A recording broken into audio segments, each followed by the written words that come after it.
Story 1. 782. R. Malicious Compliance.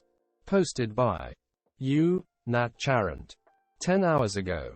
Shortish and dot. Well, not sweet. Sock. TLDR. Read or read not. There is no TLDR. Note. For anyone who can spot it without neon. The malicious compliance is described in the penultimate paragraph. During high school, I had a good friend group at church. One evening after a church meal, a few of us were standing around talking when Steve emptied the last of the sugar from the shaker into his tea. Then thrust the empty shaker toward Joe, ordering him to fill this. Joe took the shaker and headed toward the kitchen. This sort of minor rudeness was just part of the dynamic. We were really all on quite good terms. Joe was the youngest of us, and Steve was one of those frustratingly self-possessed people who never reacts much to anything. I only saw him really surprised a few times during the several years we were close. Joe returned after a moment with the shaker about half full and handed it to Steve, who made an elaborate show of pouring about 15 teaspoons into his cup, complete with comical faces and mouth movement, which I still clearly remember. Once he felt he'd added enough and stirred it thoroughly. He took a big ol' swallow. And spat, nay sprayed it out on the floor. I don't know how Joe kept a straight face until then, but I'll always admire him for it.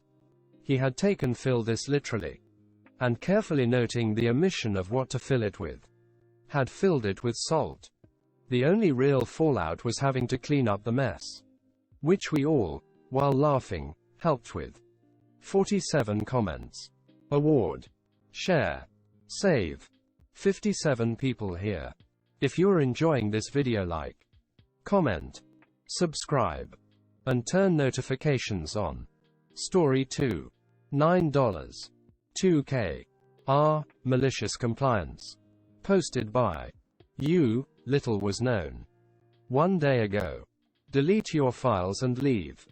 MOC. Sir, I have a friend Ted who 6 to 7 years ago was 64 and considering retirement. Ted worked in health analytics for a large metro health organization. He would look at patient data and see ways to improve patient outcomes and gain funding.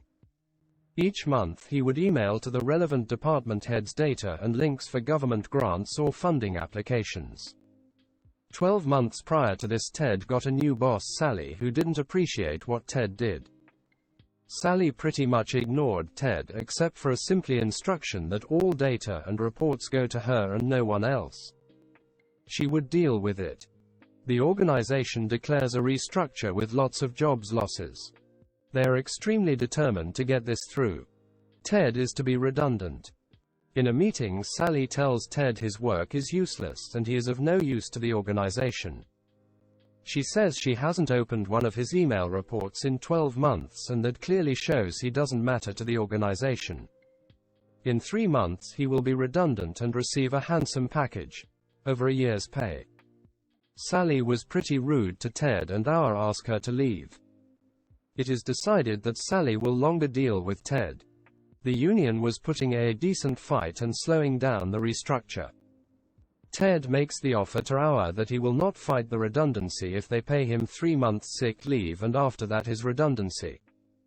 They agree but insist that he does a full data clean for patient confidentiality reasons in the next 2 days and then his sick leave starts. Cue malicious compliance. Ted backs up a copy, then rings IT, who delete every file, all on his hard drive and not on a server. He was not so tech savvy, and physically destroy his hard drive. He also asks them also to search through any unopened emails he had sent and delete him off the server. IT wipe every last trace of Ted from the system. Ted gave the copy of his data to the internal auditors on his last day. On Ted's last day, he also discovered that Sally didn't know he was going on sick leave the next day. She rings with a sweet as pie voice saying, "Hey Ted, I need to look at those numbers you send me as I can't find them." The auditors say, "We are too 2 million short of funding this year and you might be able to help out. Ted replies, sure, but ring me tomorrow. Ted leaves and retires happily ever after. Sally apparently could not find Ted's data in the coming weeks. Ted ignored her calls as he was on sick leave. The internal auditors investigated and found that Sally had cost the organization over $2.5 million in funding. At the same time, complaints came from department heads about Ted's redundancy. Someone forwarded Ted an email a couple months later from the CEO stating after a brief conversation with Sally, she has decided to look for other opportunities. 524 comments. Award. Share. Save. 298 people here. If you're enjoying this video, like, comment, subscribe, and turn notifications on. Story 3. $465. R. Malicious Compliance. Posted by U. Dibras. 14 hours ago. The cinema chain said I can't leave any empty seats. Fine. Sock. I live in the Netherlands. And there is this huge cinema chain that completely extorts customers when a hit movie comes up by forbidding them to leave an empty seat in their cinema. For instance, if your row has 4 seats left and you want to book only 2, you either need to book the 4 seats or no deal. I get that they are trying to sell out their big hits, but I feel that is a very bad tactic. So we decided to go to the movies at the last minute and went there to buy the tickets. Same story. My partner then went back in line and bought himself the single seats, while I bought the 2 we would be using. I went back to the customer service desk and said I wanted to cancel the single tickets, as cancellations can happen up to the exhibition time. And the staff called the manager. He scratched his head, really thinking about it, and in the end just said we were right and gave us the money back. I made sure to share this with my friends. Edit. Sorry guys. English is not my first language. To clarify things, I mean row. So it's not like you have to buy all the seats, but you need to buy all the seats for your row. Usually there are only a very few seats left, but you still need to buy all of them at once in that specific row. Or no deal. Again, I apologize for my bad English. Edit. Sorry guys. English is not my first language. To clarify things, I mean row. So it's not like you have to buy all seats, but you need to buy all the seats for your row. Usually that is only very few seats left, but still, you need to buy all of them at once in that specific row or no deal. Again, sorry for my bad English. I also edited the original text. Thanks for the tips. 108 comments. Award. Share. Save. 59 people here. If you're enjoying this video, like, comment, subscribe, and turn notifications on. Story 4. $2. 9K. R. Malicious Compliance.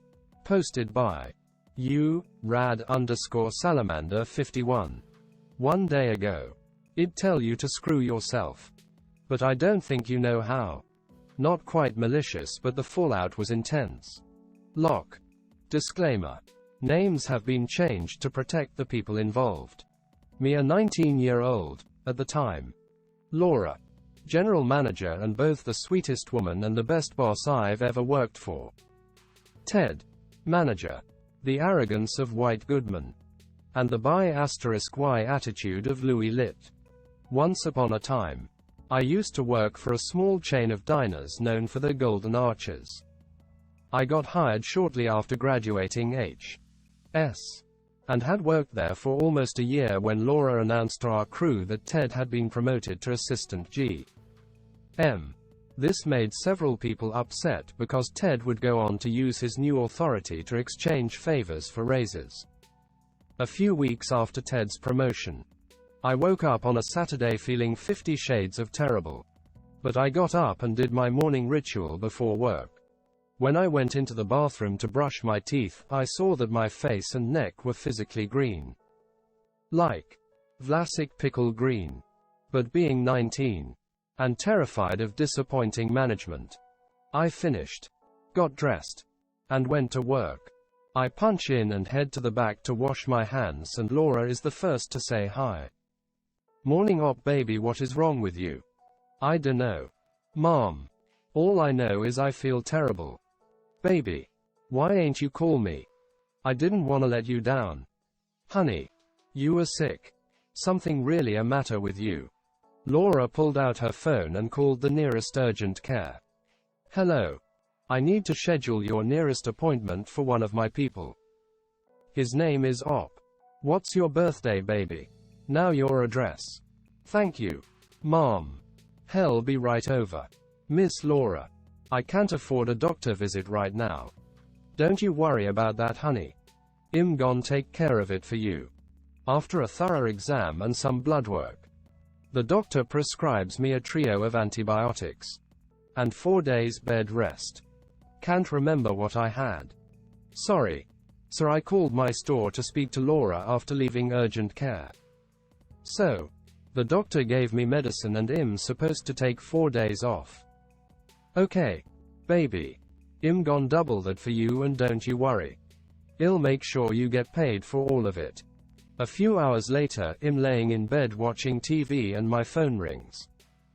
"Hello. Yeah. Op. Where the hell are you? Is there a problem?" "You can say that. We're an hour into dinner and your ass is nowhere to be seen." "Did you talk to Laura? Did you talk to Laura?" "I don't need to talk to Laura. Listen. If you're not on the clock within the hour, I suggest you start looking for other employment." So I did. Got dressed again. Went to work just like Ted told me. And clocked in. And wouldn't you know it, Laura was the first person to see me. "Baby, what are you doing here? I thought you was home resting." "I was. But Ted called me a bit ago and told me either I come in or I'm fired." "Did you tell him to talk to me?" "Yes. And he said he didn't need to." "Is that so? Ted, come back here. Please. I'm in the middle of getting my S*** mixed. What the F** is wrong with your face? You should have talked to Laura. Ted, Op is going home and H is gon' be home for another 7 days. I don't wanna hear a word from you about this. Understand? Right. The day before I was supposed to go back to work, I got a call telling me I needed to report to Franchise HQ for a meeting with owner, HR, and Ted. When I got there, I spoke to franchise owner, who informed me that Laura was so enraged by Ted's statement that he didn't need to talk to her about my condition that she called HQ and told him everything. I was then subjected to the weakest apology ever delivered by a member of the human race. After what I gathered was a very serious conversation, Ted had agreed to transfer to the franchise's least profitable store. But not until he'd apologized to me for threatening my job. A few months after Ted's transfer, we were informed that his store folded due to a lack of positive leadership. Apparently, his new employees were less than thrilled to have a womanizer for a boss. Last I heard of Ted, he was a detailer for a local cab company. Laura, however, was promoted to regional manager for the way Shed looked after her employees. They figured she could teach that to the other GMs. We're still good friends to this day. 66 comments. Award. Share. Save. 15 people here. Thank you for watching, and if you enjoyed this video, like, comment, subscribe, and turn notifications on.